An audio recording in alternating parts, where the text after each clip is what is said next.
इस वीडियो के अंदर गाइस हम लोग बात करने वाले हैं कि एक आर्मी पर्सन की या सस्पेंड ईयर 2324 की इनकम टैक्स रिटर्न यहाँ पे कैसे फाइल होगी।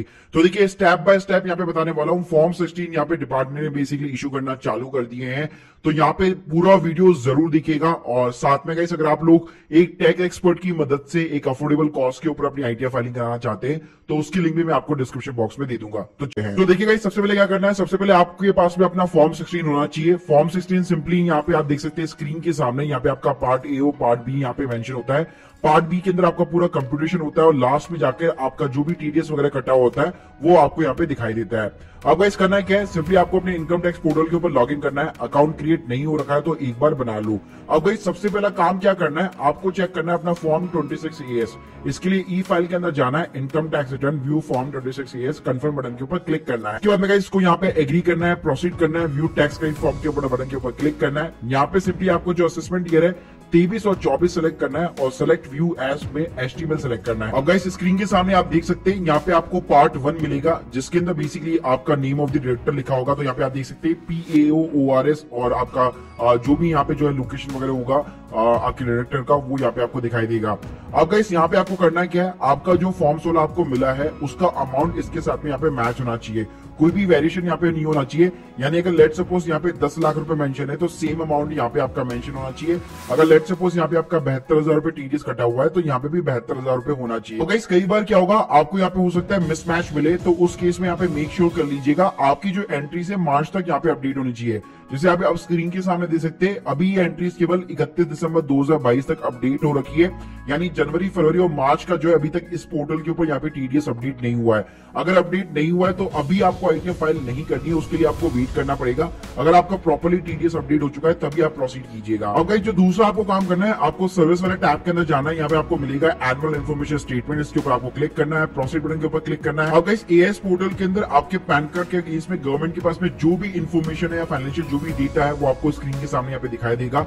मैं आपको बताना चाहूंगा अगर आपकी सैलरी भी है, अगर आप म्यूचुअल फंड अगर आपने बेचे, स्टॉक्स वगैरह बेचे, तो उस केस में आपको आईटीआर 1 यहाँ पे फाइल नहीं करनी है, उस केस में आपको आईटीआर 2 के साथ में प्रोसीड करना है। लेकिन अगर आपकी केवल सैलरी से इनकम है और आपकी केवल अदर इनकम है तो आप आईटीआर 1 के साथ में जा सकते हैं। अब गाइस कुछ नहीं करना, आपको ई फाइल्स वाले सेक्शन के अंदर जाना है, income tax return file income tax return. यहाँ पे सिंपली आपको 2324 सेलेक्ट करना पड़ेगा, ऑनलाइन मोड सेलेक्ट कर लीजिए, कंटिन्यू बटन के ऊपर क्लिक कीजिए, स्टार्ट न्यू फाइलिंग के ऊपर क्लिक कीजिए। स्टेटस गाइस आपको सिंपली इंडिविजुअल रखना है, कंटिन्यू बटन के ऊपर क्लिक करना है। फॉर्म के अंदर सिंपली आपको आईटीआर 1 फॉर्म सेलेक्ट करना है, प्रोसेस विद आईटीआर के बटन के ऊपर क्लिक कीजिए, लेट्स गेट स्टार्टेड के ऊपर क्लिक कीजिए, रीजन पूछेगा सिंपली अदर्स डाल दीजिए, कंटिन्यू बटन के ऊपर क्लिक कीजिए। तो आप देख सकते हैं स्क्रीन के सामने यहाँ पे आपके 5 जो है शेड्यूल खुल जाते हैं और हर एक शेड्यूल को हमें कंफर्म कराना है। तो चलिए शुरुआत करते हैं पर्सनल इन्फॉर्मेशन से। तो गाइस यहाँ पे आपको शुरुआत करनी है नेचर और एम्प्लॉयमेंट के साथ में। तो गाइस यहाँ पे आपको सिंपली सेंट्रल गवर्नमेंट सेलेक्ट करना है, फाइलिंग सेक्शन 139 सबसेक्शन 1 रहेगा आपका सिंपली। फिर आपको नीचे जाना है, न्यू टैक्स रेजिम आपको ऑन करना है, यस कर सकते हैं या फिर नो कर सकते हैं। मैं आपको रिकमेंड करूंगा नो के लिए। बैंक डिटेल्स यहाँ पे आपको मिल जाएगी, अगर आपकी बैंक डिटेल्स ऐड नहीं है, फर्स्ट टाइम यहाँ पे आप फाइलिंग वगैरह कर रहे हैं तो आप अपनी बैंक डिटेल्स ऐड करवा सकते हैं और सिंपली इसको कंफर्म कर दीजिए। उसके बाद में गाइस जो नेक्स्ट कॉलम आता है ग्रॉस टोटल इनकम का, इसके में पहले आपसे कुछ क्वेश्चन पूछेगा, आपको सभी को यहाँ पे स्किप करना है। गाइस यहाँ पे आपको कुछ शेड्यूल्स दिखेंगे जैसे income from the salary, house property and other income. अगर गाइस आपका टीडीएस वगैरह कटा हुआ है तो यहाँ पे तो कुछ जो डिटेल्स वगैरह आपको ऑलरेडी यहाँ पे प्रीफिल्ड मिलने वाली है, जैसे कि सैलरी की डिटेल्स हो गई। तो आपको जो इनकम वाला सैलरी वाला कॉलम है उसको एडिट करना है। अब गाइस सबसे पहले आता है आपका ग्रॉस सैलरी, आपका जो भी बेसिक सैलरी होता है। तो अपना फॉर्म 16 उठाइए और यहाँ पे ग्रॉस सैलरी के सामने जितना भी अमाउंट लिखा हुआ है वो आपको सिंपली इंसर्ट करना है। उसके बाद में गाइस थोड़ा सा अगर आप नीचे जाएंगे तो यहाँ पे आपको एग्जेम्प्ट अलाउंस का कॉलम मिल जाता है। आप गाइस अपने फॉर्म 16 में देखेंगे तो यहाँ पे less allowances to extend exempt under section 10 ये आपको कॉलम मिलेगा। अगर इसके अंदर कोई भी बाइफिकेशन नहीं दे रखा और सिर्फ यहाँ पे अमाउंट दिया हुआ है, अगर आप कंफ्यूज है कि मेरे को एचआरए मिलता है, एलटीए मिलता है या कोई और अदर अलाउंसेस मिलते हैं, यूनिफॉर्म अलाउंसेस मिलते हैं, तो गाइस सबसे बेस्ट है यहाँ पे आपको एक अदर का कॉलम मिल जाता है, एनी अदर करके। यहाँ पे एज पर फॉर्म 16 डाल के सिंपली आप अपना यहाँ पे अलाउंसेस क्लेम कर सकते हैं। उसके बाद में गाइस यहाँ पे आपका स्टैंडर्ड डिडक्शन बाय डिफॉल्ट आप देख सकते हैं 50,000 रुपए फॉर्म 16 के अंदर भी, और आपका ऑफिशियल भी यहाँ पे ऑटोमेटिकली 50,000 रुपए ले लेगा।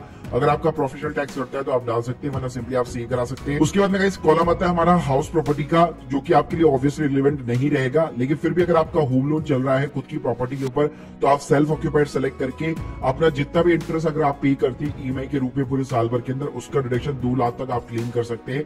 और अगर आपकी रेंटल इनकम भी है तो आप लेट आउट सेलेक्ट करके अपना rental income tax paid to local authority, और उसके ऊपर भी अगर लोन चल रहा है तो उसकी डिडक्शन यहाँ पे अवेल कर सकते हैं। इसके अलावा इस हमारा जो तीसरा कॉलम होता है अदर सोर्सेज का, ये काफी इंपॉर्टेंट कॉलम है।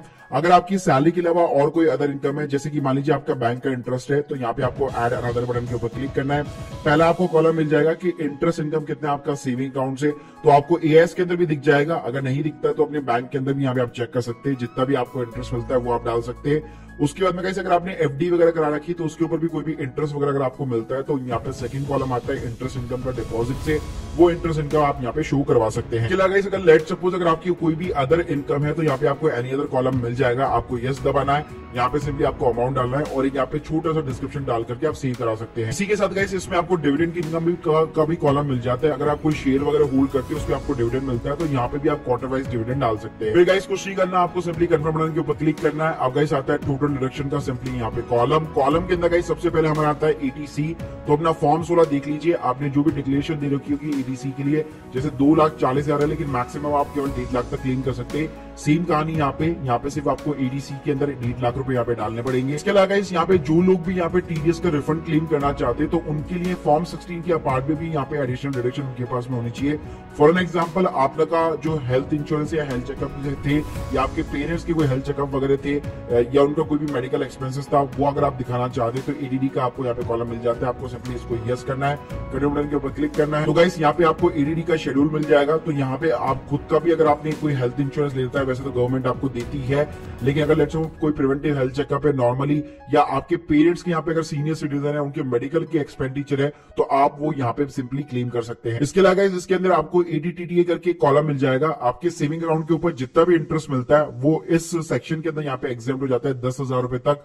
तो यहाँ पे आपको सिंपली ऐड करना है और 10,000 यहाँ पे आप डालेंगे तो एक्चुअल में आपका जितना इंटरेस्ट होगा उतने का आपको डिडक्शन मिल जाएगा। इसके अलावा इसके अंदर आपको बहुत सारे डिडक्शन के कॉलम मिल जाएंगे। मेडिकल ट्रीटमेंट, जैसे कोई स्पेसिफिक डिजीज वगैरह हो गया, फैमिली मेंबर्स वगैरह उस पर खर्चा होता है, या आपने कोई एजुकेशन लोन वगैरह ले रखा है उसके ऊपर खर्चा होता है, या आपने डोनेशन वगैरह दे रखी है जो कि नॉर्मली रहता है, तो आप एटीजी के अंदर डोनेशन वगैरह यहाँ पे क्लेम कर सकते हैं पैन कार्ड नंबर वगैरह डालकर। ये सारी चीजें डालने के बाद में आपको सिंपली कुछ नहीं करना, कंफर्म करना है, ये आपके डिडक्शन हो जाती है। फिर उसके बाद में नेक्स्ट कॉलम आता है आपका टैक्स पेड का। तो गाइस अगर आपका टीडीएस कटा है यहाँ पे तो आपका जो फर्स्ट कॉलम होगा TDS on the salary income, इसके अंदर आपकी जो है नेम ऑफ द डायरेक्टर नाम आएगा, जैसे हम लोगों ने 26 ईयर्स के अंदर दिखा था। इनकम चार्जेबल जो हम लोगों ने यहाँ पे अपनी बेसिक सैलरी या ग्रॉस सैलरी के अंदर जो दिखाई थी वो अमाउंट आपको दिखाई देगा, और कितना टैक्स उसके अगेंस्ट में डिपॉजिट हो रखा है वो दिखाई देगा। अगर इसके अंदर कोई भी फेरफार करना है तो इस कॉलम के ऊपर क्लिक करके आप इसको एडिट भी यहाँ पे कर सकते हैं, लेकिन मेक श्योर कीजिएगा ये आपके 26 ईयर्स के साथ में मैच होना चाहिए। इसके अलावा अगर आपका एफडी के ऊपर या कहीं और से भी अगर आपका टीडीएस वगैरह कटा है तो आपका अदर देन सैलरी वाले कॉलम्स के अंदर यहाँ पे आपको दिख जाने वाला है। आपको सिंपली इसको कंफर्म कराना। उसके बाद में लास्ट में आता है टोटल टैक्स लायबिलिटी। तो देखिए आपकी जितनी भी ग्रॉस टोटल इनकम होगी, जो भी टोटल डिडक्शंस होगी, तो ऑटोमेटिकली गाइस ये आपको एक पूरा कंप्यूटेशन मिल जाता है कि कितना आपका टैक्स वगैरह बन रहा है। अगर मैं फॉर्म 16 की बात करूं, आपका जो टीडीएस कटा होता है वही अल्टीमेटली आपका टैक्स होता है, लेकिन अगर आप कोई भी एडिशनल डिडक्शन यहाँ पे क्लेम करते हैं तो उस केस में आपका टीडीएस का यहाँ पे रिफंड वगैरह बनता है। तो गाइस इसको आपको सिंपली कंफर्म करना है। और गाइस अगर आपको रिफंड बन रहा होगा तो जैसे आप प्रोसीड बटन के ऊपर क्लिक करेंगे तो यहाँ पे आप देख सकते हैं you are the eligible for the refund, ये आपको लिखा हुआ आ जाएगा। और लेट सपोज अगर आपकी कोई भी एडिशनल इनकम है apart from your salary income, तो गाइस उस केस में आपको टैक्स पे भी करना पड़ सकता है, तो यहाँ पे टैक्स पेमेंट का भी यहाँ पे इसीलिए आपको ऑप्शन मिल जाएगा। तो गाइस यहाँ पे जैसे आप रिफंड आ चुका है तो यहाँ पे इसको आप डाउनलोड कर सकते हैं या फिर सिंपली प्रीव्यू बटन के ऊपर क्लिक कीजिएगा। उसके बाद में गाइस आपको कंफर्म चेकबॉक्स के ऊपर क्लिक करना है, प्रोसीड टू प्रीव्यू के ऊपर क्लिक करना है। तो गाइस ये आईटीआर 1 का जो है ऑफिशियल यहाँ पे पीडीएफ का फॉर्मेट आ जाता है, इसको आप सिंपली यहाँ पे डाउनलोड कर सकते हैं। उसके बाद गाइस आपको प्रोसीड टू वैलिडेशन बटन के ऊपर क्लिक करना है। अगर कोई भी कुछ भी ऐसा एरर आया तो यहाँ पे आपको स्क्रीन के सामने दिखाई देगा, प्लस उस एरर के ऊपर क्लिक करने पे ये आपको वहां पे लेके जाएगा। तो गाइस जैसे आपके सारे यहाँ पे एरर जो है क्लियर हो जाता है, उसके बाद में वैलिडेशन सक्सेसफुल हो जाता है, आपको प्रोसीड टू वेरिफिकेशन के ऊपर क्लिक करना है। अब गाइस आप सिंपली अपना आधार ओटीपी डालकर यहाँ पे इस रिटर्न को वेरीफाई कर सकते हैं। इसके अलावा गाइस आप लोगों को एक और चीज बताना चाहूंगा, आपको गाइस अपने माई बैंक अकाउंट के अंदर जाकर ये जरूर कंफर्म कर लेना है कि मेरा बैंक अकाउंट यहाँ पे प्री वैलिडेट है कि नहीं है। अगर गाइस आपको इस तरह से एलिजिबल फॉर द रिफंड के ऑप्शन वगैरह नहीं दिखाई दे रहे तो आपको रिफंड यहाँ पे जो अकाउंट के अंदर क्रेडिट नहीं होगा, तो मेक श्योर कर लीजिएगा कि आपका बैंक अकाउंट यहाँ पे प्री वैलिडेट जरूर होना। तो गाइस ये यहाँ पे बिल्कुल सिंपल प्रोसेस है यहाँ पे अपना आईटीआर फाइलिंग करने का, आईटीआर 1 फाइलिंग करने का, अगर आप एक आर्मी पर्सन है। लेकिन गाइस अगर आपके म्यूचुअल फंड्स या स्टॉक मार्केट से प्रॉफिट एंड लॉस वगैरह भी है या कोई और अदर इनकम भी है, तो डिपेंड करता है आपको आईटीआर 1 फाइल करनी है या फिर 2 फाइल करनी है। और एफ एंड वगैरह के अंदर भी डील करते हैं, आप इंट्राडे भी करते हैं, तो उस केस में तो आपको आईटीआर 3 फाइल करनी करनी पड़ सकती है। So guys hope you like this video, please subscribe our channel. अगर गाइस आपको एक टैक्स कंसल्टेंट की यहाँ पे हेल्प चाहिए तो उसके लिंक मैं आपको डिस्क्रिप्शन बॉक्स में दे दूंगा, जो आपकी पूरी हेल्प करेगा आपकी टैक्स प्लानिंग और आपकी टैक्स फाइलिंग करने में। बाकी गाइस अगर आप लोगों के कोई भी डाउट्स है तो आप कमेंट बॉक्स में यहाँ पे जरूर छोड़ सकते हैं, और प्लीज हमारे चैनल को यहाँ पे सब्सक्राइब करना मत भूलिएगा। Thank you guys, thank you very much.